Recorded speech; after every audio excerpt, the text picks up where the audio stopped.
মনোবীক্ষণ polyclinic, চিকিৎসার জগতে এক দশক। এখন এখানে সব বিষয়ে ডাক্তারবাবু একসাথে তলায়। ফোন করুন 7477799515 এই নম্বরে। সংসারের হাল ফেরাতে 9 দিন আগে দুবাই পাড়ি দিয়েছিল আলী হোসেন শেখ, কিন্তু কে জানতো সে ফিরবে লাশ হয়ে। এমনই মর্মান্তিক ঘটনা ঘটল মুর্শিদাবাদের কান্দিতে। আলী হোসেন শেখ কান্দি থানার অন্তর্গত জীবন্তী দুর্গাপুর গ্রামের বাসিন্দা। পরিবারের হাল ধরতে মাত্র 9 দিন আগে কাজ করতে পাড়ি দিয়েছিলেন দুবাইয়ে। সেখানে শনিবার সন্ধ্যায় বহুতল থেকে পড়ে গিয়ে মৃত্যু হয় তার।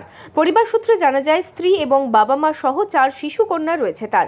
বড় পরিবার, দায়িত্ব ছিল অনেকটা। শনিবার সন্ধ্যায় পরিবারের কাছে মৃত্যু খবর আসে। শোকের ছায়া নেমে এসেছে দুর্গাপুর গ্রামে।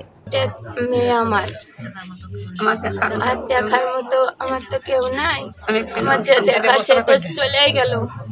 তা আপনাদের যদি সরকারের থেকে যদি কিছু ব্যবস্থা হয় তা আপনারা করে দেন। আমার ছেলে 25 তারিখে দুবাই গিয়েছিল কাজের উদ্দেশ্যে। আজকেই শেষ কথা হয়েছিল।